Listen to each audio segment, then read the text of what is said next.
Hi, it's time for math. Easy. So we're going to discuss well further into area of a region under a curve and look at distance traveled. And I'm going to show you that distance and area, it's the same thing here actually. Because well, this example basically, suppose your odometer, your basically the distance travel meter on your car is broken, and we want to estimate distance travel over a 30-second interval, and you take speedometer tests on the readings every 5 seconds, and then you record them in this table here. So this is your time and velocity here, miles per hour, 17 all the way to 28, etc. here.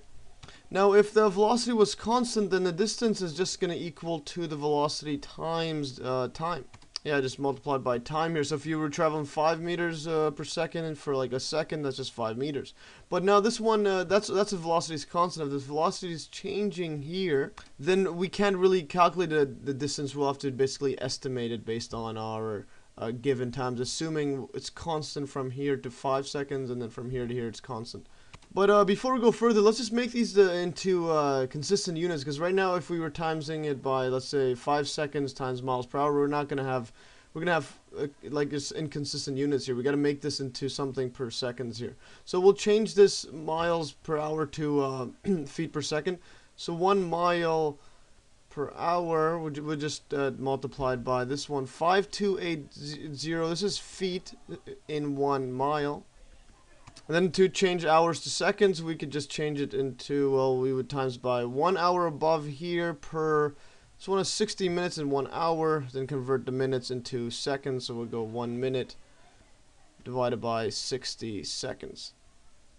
So then you can see these all cancel, whatever we don't want cancels, the miles cancel, the units cancel, the minutes cancel, the hours cancel, all we're left with is feet per second here. And you basically get this 5280 divided by 3600 seconds. Yeah, the 60 times 60 is this here. I didn't want to calculate it, but this is basically the ratio here that you would multiply every single velocity here. Yeah, and then when you basically apply this ratio to the velocity, you're going to get this table here, 25, 31, etc. These are all in feet per second here. So now we can multiply each one to get a distance. So we could estimate the distance by basically, we'll go distance is roughly equal to, well, we would times it by the time and velocity, assuming it's constant from 0 to 5. So we're going to have basically 25, this is feet per second, times it by 5, and then plus 31 feet per second. This one's going to be all, yeah, this is also going to be times it by 5 here, because they're all split into 5 intervals here, so it's 5 seconds. So 25 feet per second times it by 5, and etc. And then the second, as you can see, the seconds cancel. You're just going to be left with feet, which is a unit of distance. And then keep doing it all over and over. And basically, yeah, if you do this for every single table, every single column, except the last one here, because we're going from here to here. If you use the 41, that would be up to 35 seconds, but we're not getting there. So we started from this side to this side, but you could also go from the right to the left. So I'll show you in the graph soon. But basically, if you sum these all up, you're going to get 1135 feet. So this is roughly the distance you traveled. So now if you were to graph the feet per second here, I have made a little graph here, a little rough sketch of it here. So this is the velocity per feet per second, and there's a time in seconds here. So now if you were to draw what these mean, these are just rectangles here, because remember, rectangles area is just length times width here, and now this we're going to have 25 times 5. So initially this one's going to be just a rectangle like this. So this area, or so the distance for the first one is this area of this rectangle here. And then similarly, the second one's going to be like this. So we're using the left endpoints, and etc. And so on. We get all the way up to here. As you see, we didn't use this last endpoint here, because this one is for more than 30 seconds here. So we did it this way using the left one. We could have also, went from the right endpoints. We could have gone like something like this. So we could have done something like that one there, and etc. Then we'll get up to here, and we won't use the first one. And if we use the right endpoints, we'll actually get 1215 feet, 1215. Now you could do this on your own, the calculation, but that's what you should get if you're using from the right side instead of the left side. So now, if you wanted a more accurate representation, you would get you should basically record at shorter intervals, like 1 second, 2 seconds, etc. And then if you were to go to infinity here, actually, if the more rectangles you have, the closer the distance is.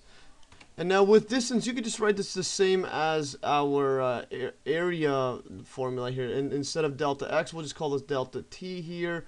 And then at this point here, we'll just call this f of, well, this one we'll call this f of t I minus 1 here. And the reason for this is because if you call this T1 here, or this is T2, you're going to use the left endpoint here. So this is the left one here. So then the area is just going to be delta T times f of, well, this is going to be T naught plus, this is T0, plus delta T f of T1, etc., plus, etc. You go all the way up to n here. I mean, yeah, Tn minus 1, because we don't use the last one here. So this is the left endpoint, and if you write it in a sigma notation, this just equals 2, yeah, delta T with I initial 1 times, this one's f of Ti minus 1 here. And then the area or distance is just equal to the limit as it goes to infinity here, as you get infinite amount of rectangles. Yeah, I'll just write it down all here. So distance is equal to this, and it's also, if you use right endpoints, this also equals to using that as well. The more concrete proof is I'll show it in the later videos when I go into integral calculus. But basically this will be, yeah, the same as this one here. This one's using right endpoints, because what I mean by this, if you put T1, you're going to use this one here, T1, you're going to use this rectangle, versus T0 is this one here. And then all the way to Tn, you use this one, instead of using Tn minus 1, which is that.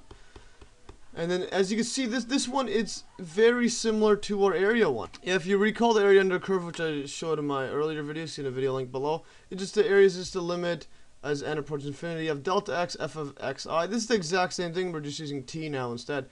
So then from this we get that distance is equal to this area under a curve. Yeah, just write that down here. So yeah, that's just, well, that's all for today. Hopefully you learned about this one here. So then if we have a velocity versus time equation, then the distance is just going to be the area under the curve. That's all I really want to get through in this video here. It's hopefully you learned about just distance and just rectangles, this whole idea, because later I'm going to do integrals in my next videos, and I'll basically base integrals upon these concepts of summing up infinite rectangles and whatnot. Remember, you can always download these notes in the Dropbox link below, and thanks for watching, and stay tuned for another math easy solution.